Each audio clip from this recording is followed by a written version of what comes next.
नमस्कार दोस्तों कल से ही पूरे न्यूज में एक सनसनीखेज खबर आती है कि बांग्लादेश में तख्तापलट हो जाए। बांग्लादेश की प्रधानमंत्री शेख हसीना जी जो हैं वे वहां बांग्लादेश से अपना इस्तीफा देकर भारत चली आती हैं। सेना ने डिसाइड किया है कि वहां एक अंतरिम सरकार का गठन होगा। अभी तक अंतरिम सरकार का गठन नहीं हो पाया है, लेकिन आगे चल के जल्द ही वहां एक अंतरिम सरकार का गठन होगा। दोस्तों, ये जो सारा घटनाक्रम है ये कैसे हुआ, क्या कारण थे इसके पीछे, और विभिन्न मुद्दों पे बांग्लादेश के आज हम विस्तृत चर्चा करेंगे। तो चर्चा शुरू करने से पहले हमको ये समझ लेना बहुत आवश्यक है कि बांग्लादेश में इतना उग्र आंदोलन की शुरुआत कैसे हुई, क्या कारण थे इस उग्र आंदोलन के पीछे। सबसे पहले हम इस चीज को समझ लेते हैं। तो दोस्तों, बांग्लादेश में उग्र आंदोलन जो हो गया और आंदोलन ऐसा बढ़ा कि वहाँ प्रधानमंत्री को इस्तीफा देके देश से भाग जाना पड़ा। तो इसके पीछे जो कारण था वो था आरक्षण। मुख्य कारण तो आरक्षण था, बाकी पीछे से बहुत सारे कारण थे जो इस मुद्दे को भड़काया और इतना बड़ा उग्र आंदोलन कर दिया कि वहाँ की सरकार ही अस्थिर हो गई, तख्तापलट हो गया। तो अगर वहाँ की स्थिति देखी जाए तो ये जो आंदोलन था वो मुख्यतः एक छात्र आंदोलन था। यह आंदोलन रिजर्वेशन को लेके हुआ था। तो रिजर्वेशन का मुद्दा कुछ यूं था कि बांग्लादेश में जब बांग्लादेश पाकिस्तान से आज़ाद हुआ तो उस समय के जो फ्रीडम फाइटर्स थे, जो उस समय बांग्लादेश के आज़ादी के लिए लड़े थे, तो उनको उस समय के बाद से उनको एक आरक्षण दिया गया फ्रीडम फाइटर का। उनको आरक्षण दिया गया, उनके बच्चों को आरक्षण दिया गया फ्रीडम फाइटर का, जो कि 30% था। वहाँ 30% आरक्षण था और 26% आरक्षण जो था वो विकलांग लोग, महिलाएं और अन्य जो पिछड़े जिले थे, ऐसे सब मिला के 26% आरक्षण था और 30% आरक्षण फ्रीडम फाइटर्स को दिया गया। कुल मिला के 56% आरक्षण बांग्लादेश में लागू हुआ। 56% आरक्षण चला आ रहा था। तो हुआ कुछ यूं कि इस समय जो आरक्षण का मुद्दा उठा वो फ्रीडम फाइटर का जो आरक्षण है उसके विरोध में मुद्दा ये उठा आरक्षण का कि जो फ्रीडम फाइटर्स थे उस समय, उनके बच्चे आरक्षण ले लिए, वे आरक्षण ले लिए, अब उनके बच्चे के बच्चे आरक्षण ले रहे हैं। इस प्रकार से तो ये गलत हो रहा है कि लगातार पीढ़ी दर पीढ़ी ये आरक्षण बढ़ता चला जा रहा है। इसके विरोध में वहाँ के जो छात्र संगठन हैं वे यूनिवर्सिटीज़ में धीरे धीरे आंदोलन करने लगे कि इस आरक्षण को बंद किया जाए। और ये मुद्दा वहाँ के सुप्रीम कोर्ट में पहुँच जाता है और एक वर्डिक्ट निकल के आता है कि फ्रीडम फाइटर्स का जो आरक्षण है वो जारी रहेगा।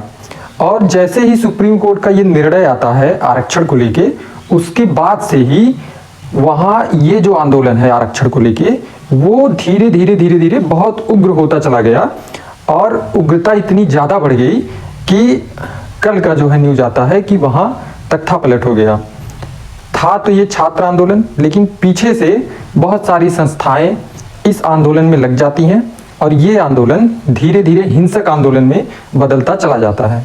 तो आरक्षण का यही मुद्दा था बांग्लादेश का।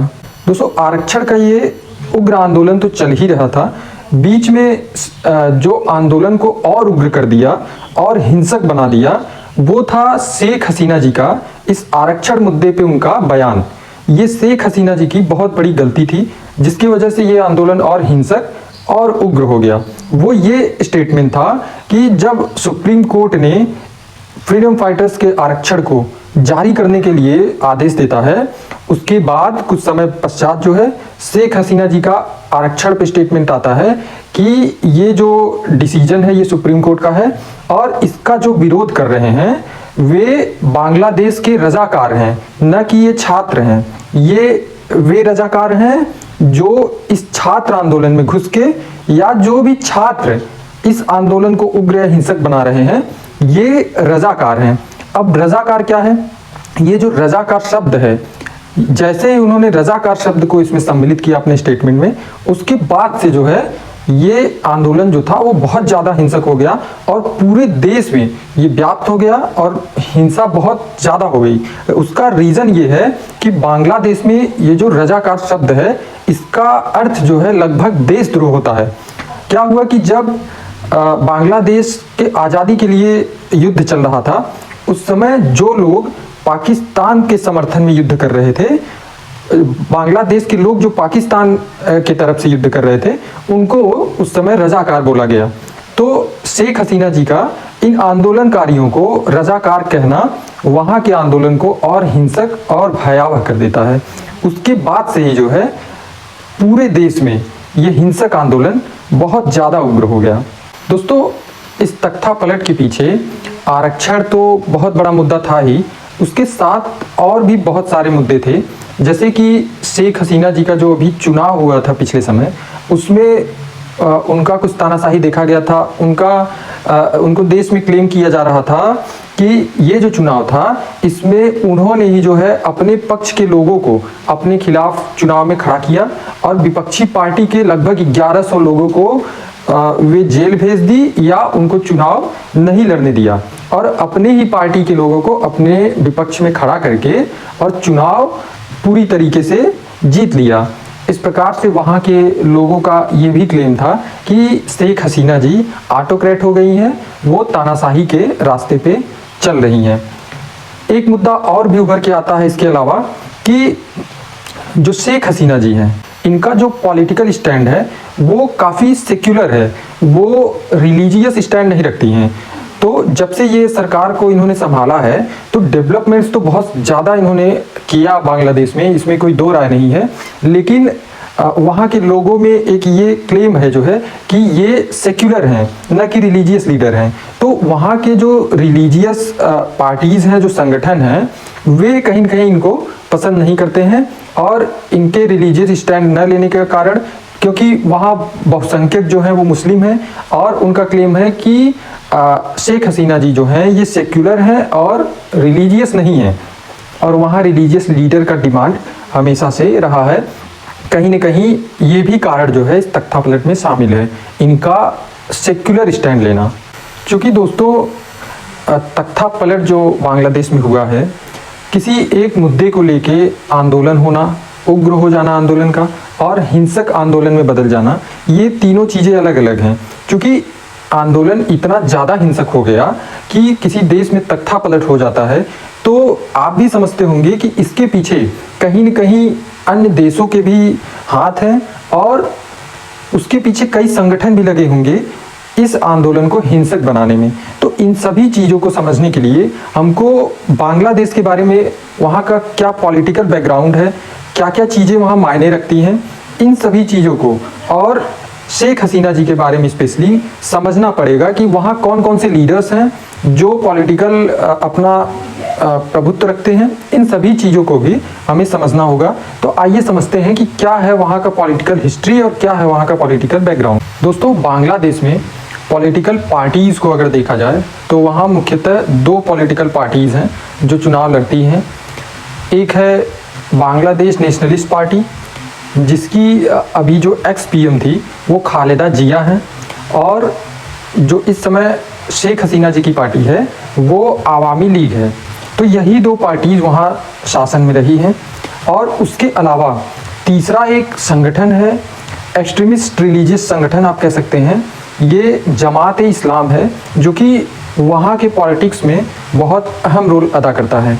इस संगठन में वहाँ के मेजॉरिटी मुस्लिम्स जो हैं बहुत ज़्यादा जुड़े हुए हैं। मतलब कि जमात इस्लाम जो है वो वहाँ की बहुत बड़ी इस्लामिक संगठन है एक तरीके से, जो कि काफ़ी रिलीजियसली एक्सट्रीमिस्ट हैं वो लोग। तो ये तीन पार्टी जो हैं वो वहाँ के पॉलिटिकल एजेंडों में काफ़ी प्रभाव रखते हैं अपना। तो हम समझते हैं कि ये सब पार्टीज़ किस प्रकार से वहाँ रोल प्ले कर रहे हैं। तो सबसे पहले समझते हैं कि वहाँ पे किस प्रकार से सरकारें रही हैं। तो जैसा कि आप सभी जानते होंगे कि इंदिरा गांधी जी का जब समय था भारत में, उस समय इंदिरा गांधी जी के हस्तक्षेप से ईस्ट पाकिस्तान से बांग्लादेश को 1971 में वहाँ के बंग बंधु कहे जाने वाले या वहाँ के राष्ट्रपिता कहे जाने वाले मुजीबुर रहमान जो थे, जो कि शेख हसीना जी के पिताजी थे, उनके नेतृत्व में वहाँ आंदोलन होता है स्वतंत्रता का। और 1971 के समय भारत के हस्तक्षेप से बांग्लादेश आज़ाद होता है। उसके बाद से जो है उनके परिवार के ऊपर अटैक होता है, जिसमें परिवार के 17 लोग जो है मारे जाते हैं। उसमें शेख हसीना जी और उनकी बहन जो हैं, ये दोनों लोग उस अटैक में बच जाते हैं। बाकी उनके परिवार के सभी सदस्य उस हमले में मारे जाते हैं। मुजीबुर रहमान जी वहाँ के राष्ट्रपति भी रहते हैं और उसके बाद जो है शेख हसीना जी वहाँ की प्रधानमंत्री भी बनती हैं और 2009 से वे लगातार 15 वर्ष और यूं कह सकते हैं कि दुनिया के लोकतांत्रिक देशों में सबसे अधिक समय तक प्रधानमंत्री रहने का रिकॉर्ड जो है शेख हसीना जी के नाम से होता है। वे वहाँ की प्रधानमंत्री बनती है और उनके नेतृत्व में सरकार काफ़ी डेवलप करता है बांग्लादेश का। और दूसरी जो पार्टी है वहाँ की बांग्लादेश नेशनलिस्ट पार्टी जो है, उसमें जियाउर रहमान होते हैं एक, जो कि वहाँ के आर्मी चीफ रहते हैं। तो वे जो है इस पार्टी का गठन करते हैं और वे चुनाव लड़ते हैं। उसके बाद वे वहाँ प्रधानमंत्री बनते हैं। उसके बाद उनकी पत्नी जो है खालिदा जिया जो है, वे आगे चल के प्राइम मिनिस्टर बनती हैं बांग्लादेश नेशनलिस्ट पार्टी की। तो वहाँ जो लड़ाई रहती है वो बांग्लादेश नेशनलिस्ट पार्टी और आवामी लीग में ही रहती है। तो इसमें जो तीसरी संगठन है जो जमाते इस्लाम, हमने आपको बताया, धीरे धीरे जब से शेख हसीना जी प्रधानमंत्री थी वहाँ की, धीरे धीरे जमाते इस्लाम का प्रभुत्व थोड़ा बहुत कम तो हो ही गया था, लेकिन जो बांग्लादेश नेशनलिस्ट पार्टी थी वो धीरे धीरे ख़त्म होते चली जा रही थी। यहाँ तक कि इस बार जो चुनाव हुआ था उसमें उनको सिर्फ 7 सीट ही मिल पाई थी। तो बांग्लादेशी नेशनलिस्ट पार्टी जो है वहाँ चुनाव जीतने के लिए हमेशा जमाते इस्लाम का सहारा लेती है। जमाते इस्लाम जो है वो संगठन वहाँ के बांग्लादेशी नेशनलिस्ट पार्टी का हमेशा से समर्थन करती है। तो इस बार भी वही हुआ कि जमाते इस्लाम जो था वो बांग्लादेशी नेशनलिस्ट पार्टी के साथ मिलके उसको समर्थन देता है, लेकिन फिर भी शेख हसीना जी का जो प्रभुत्व था वो इतना ज़्यादा था और काफ़ी क्लेम भी लगता है कि ये निष्पक्ष चुनाव नहीं हुआ था, लेकिन फिर से प्रधानमंत्री बनती हैं। और शेख हसीना जी का देखा जाए तो उनका संबंध भारत से बहुत अच्छा रहा है। जब से वे प्रधानमंत्री रही हैं लगातार भारत और बांग्लादेश का संबंध लगातार बढ़ता ही जा रहा था। और अभी हाल ही के दिनों में आप देखे होंगे, हमने पिछले वीडियो में भी बताया था कि मोंगला पोर्ट पे अधिकार पाना भारत का, उसके पहले चाइना से जो विवाद में तीस्ता रिवर था, चाइना वहाँ के डेवलपमेंट को चाइना मांग रहा था, लेकिन वो भी अधिकार बांग्लादेश ने भारत को दिया। तो इस प्रकार से पहले से बहुत ज़्यादा जो है बांग्लादेश का और भारत के रिश्ते जो है बहुत ज़्यादा सुधर रहे थे, बहुत अच्छे हो रहे थे। तो ये सब जो कारण हैं ये सब भी कहीं ना कहीं इसमें शामिल है। दोस्तों, हमने 2 पार्टियों की जो वहाँ प्रभुत्व हैं उनको हमने बताया। अब जो ये जमाते इस्लाम जो है वहाँ का रिलीजियस एक्सट्रीमिस्ट जो पार्टी है, इसने क्या किया कि ये जो छात्र आंदोलन था इसमें जमाते इस्लाम के लोग शामिल हो जाते हैं छात्र बनकर, और पीछे से जो है इस आंदोलन को धीरे धीरे ये लोग उग्र करने लगे। और यही जमाते इस्लाम ही है जो वहाँ के इस आंदोलन को इतना ज़्यादा हिंसक बना दिया। क्योंकि आप जो वीडियोज़ आप जो वायरल हुए हैं उनको आप देखेंगे तो उसमें जो लोग हैं जो तोड़फोड़ मचा रहे हैं, ऐसे लोगों को आप देखेंगे तो लगेगा कि ये छात्र नहीं हो सकते हैं। तो इस प्रकार से इस पूरे आंदोलन में जमाते इस्लाम, जो कि पाकिस्तान समर्थित भी है और आईएसआई, और ऐसा कहा जा रहा है कि इसमें आईएसआई और चाइना ने भी जमाते इस्लाम को समर्थन अपना दिया, और इन देशों के समर्थन से जमाते इस्लाम ने इस आंदोलन को काफ़ी हिंसक बनाया। और यही वो संगठन है जो है वहाँ के तख्तापलट में बहुत बड़ा रोल अदा किया है। दोस्तों, बांग्लादेश का जो पॉलिटिकल बैकग्राउंड था, जो पॉइंट्स बांग्लादेश की पॉलिटिक्स को प्रभावित करते हैं, हमने सारे पॉइंट्स को जो है विस्तृत रूप से समझाया। अब हम समझते हैं कि चूँकि बांग्लादेश जो है वो भारत का पड़ोसी देश है और भारत सबसे ज़्यादा बॉर्डर शेयर जो है वो बांग्लादेश से करता है। तो हम समझते हैं कि बांग्लादेश के लिए और भारत के लिए इस जो तख्तापलट है इसका क्या प्रभाव रहेगा, क्या क्या हानियाँ रहेंगी, चूँकि हानियाँ ही रहेंगी क्योंकि ये पड़ोसी देश हैं और संबंध भी अच्छे थे, काफ़ी व्यापार संबंध भी थे भारत से, तो भारत को इस तख्तापलट से काफ़ी हानि तो होने वाला है। तो आइए समझते हैं कि क्या क्या इफ़ेक्ट इस तख्तापलट के होंगे। क्योंकि दोस्तों वहाँ पे इस समय हालात जो हैं बांग्लादेश में वो काफ़ी हिंसक हैं, लोग तोड़फोड़ मचा रहे हैं, लोग प्रधानमंत्री आवास में घुस के वहाँ की चीज़ों को उठा ले गए, तोड़फोड़ किए, वहाँ के तमाम चीज़ों को लूट करके लेके चले गए। यहाँ तक कि न्यूज़ में ऐसा आ रहा है कि शेख हसीना जी का साड़ी भी वो लोग नहीं छोड़े हैं। तो इस प्रकार से काफ़ी हिंसा की न्यूज़ सुनाई दे रहे हैं। क्योंकि बांग्लादेश में मुस्लिम बहुसंख्यक हैं और अल्पसंख्यक भी काफ़ी मात्रा में बांग्लादेश में हैं। अगर हम जनसंख्या की बात करते हैं तो बांग्लादेश की जो पूरी जनसंख्या है वो लगभग 17 करोड़ है, जिसमें से 1,30,00,000 जो जनसंख्या है वो हिंदुओं का वहाँ पे है, अल्पसंख्यक जो है हिंदू, और 15 लाख बौद्ध हैं, और इसी हिसाब से कुछ जो है वे अन्य जो है धर्म के लोग अल्पसंख्यक हैं। तो अब ये जो हिंसक झड़प हो रहा है वो धीरे धीरे हिंदू मुस्लिम में भी होता चला जा रहा है। अब धीरे धीरे घटनाएं वहाँ से सामने आ रही हैं कि हिंदुओं के घरों को जलाया जा रहा है, वहाँ के क्रिकेटर्स जो हैं उनके घरों को जलाया जा रहा है, हिंदुओं को मारा जा रहा है। धीरे धीरे ये जो झड़प है ये हिंदुओं के या अल्पसंख्यकों के लिए बहुत ही खतरनाक होता चला जा रहा है। क्योंकि भारत के जो हिंदू हैं वो वहाँ पे काफ़ी मात्रा में बसे हुए हैं अपने व्यापारिक कामों के लिए लेके। यहाँ के जो हिंदू हैं वे काफ़ी मात्रा में बांग्लादेश में हैं, तो उनके ऊपर भी खतरा मंडरा रहा है।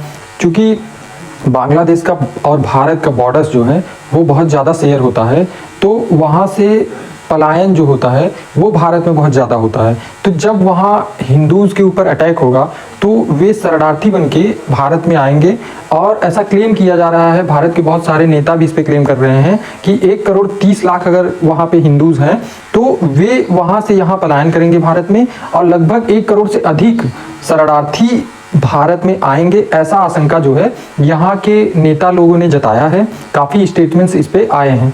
तो ये सब भी चैलेंजेस भारत के लिए रहेंगे इस तख्तापलट के कारण, और ये हो भी सकता है क्योंकि वहाँ हिंदुओं के ऊपर बहुत ज़्यादा आक्रमण हो रहा है, झड़प इतना हिंसक हो गया है कि वहाँ के जो रिलीजियस एक्सट्रीमिस्ट हैं वो चाह रहे हैं कि वहाँ के जो हिंदूज़ हैं वो भारत पलायन कर जाए। और इसी दरमियान में न्यूज ये भी आता है कि वहाँ के जो जेल हैं उसको तोड़ के 518 के लगभग आतंकवादी जेल तोड़ के हथियार के साथ बाहर आ गए हैं, और बाहर आने के बाद वे इस्कॉन टेम्पल के हेड को मार देते हैं, पुजारी को मार देते हैं, कई मंदिरों में वो जो है हत्या करते हैं, और हिंदुओं के मोहल्लों में जाके हिंदुओं को लगातार वे मार रहे हैं। तो इस प्रकार से जो हिंदूज़ हैं वे वहाँ खतरे में हो गए हैं, जो वहाँ के अल्पसंख्यक हैं वे बहुत खतरे में हैं, और उनके पास एक ही उपाय है कि वे भारत के लिए पलायन करेंगे। बांग्लादेश के चूँकि जो बॉर्डर हैं भारत के से लगे हुए वे सड़क मार्ग से खुले हुए हैं, नदियों से खुले हुए हैं, ऐसे तमाम जगहों से काफ़ी खुले हुए हैं, जिसपे बहुत सारे मिलिट्री या आर्मी के चौकी वहाँ पे नहीं स्थापित किए गए हैं, तो घुसपैठ काफ़ी आसानी से हो जाता है। तो भारत के राष्ट्रीय सुरक्षा को लेके भी जो है काफ़ी दिक्कतें हैं। वहाँ पे सुरक्षा व्यवस्था काफ़ी सतर्क करना पड़ेगा। आतंकवादियों का घुसपैठ वहाँ से हो सकता है, जो कि पिछले समय में भी लगातार हो रहा है। तो ये भी खतरे भारत के लिए वहाँ पे बने हुए हैं। तो ये सब तमाम समस्याएं भारत के लिए भी है। व्यापारिक संबंध चूँकि बांग्लादेश से बहुत अच्छा था, तो अब नया जो अंतरिम सरकार बनेगा उसके साथ कैसा भारत का संबंध रहेगा, क्या व्यापारिक संबंध रहेगा, ये भी आगे चल के एक मुद्दा है। ये भी कहीं ना कहीं भारत को असर करेगा, क्योंकि चाइना पाकिस्तान जो है ये इस हिंसा के पीछे कहीं ना कहीं इनका भी हाथ है।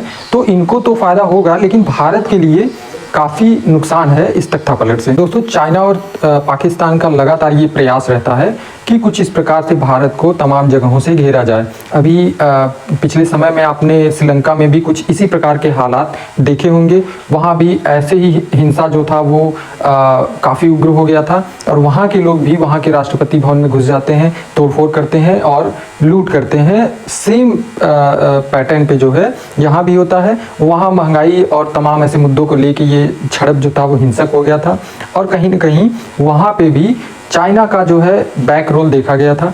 और सेम पैटर्न पे बांग्लादेश में भी यहाँ आरक्षण को मुद्दा बना के ये हिंसक झड़प होता है और तख्ता पलट होता है। तो भारत के पीछे ये सब साजिशें होती रहती हैं, तो इम्पैक्ट तो भारत पे होगा इस तख्ता पलट का, और ये तमाम चीज़ें जो हैं ये सब सारी चीज़ें इम्पैक्ट डालेंगी। अब आगे क्या होता है, जो अंतरिम गवर्नमेंट बनेगा वो कैसा होगा, ये सब भविष्य की बात है, देखने योग्य है कि क्या होता है आगे चल के। बांग्लादेश पे सारी डिटेल्स जो थी वो हमने आपको बताया। आपको ये सारी जानकारियाँ कैसी लगी आप कमेंट बॉक्स में ज़रूर बताएं और हमारे चैनल को सब्सक्राइब करें। धन्यवाद।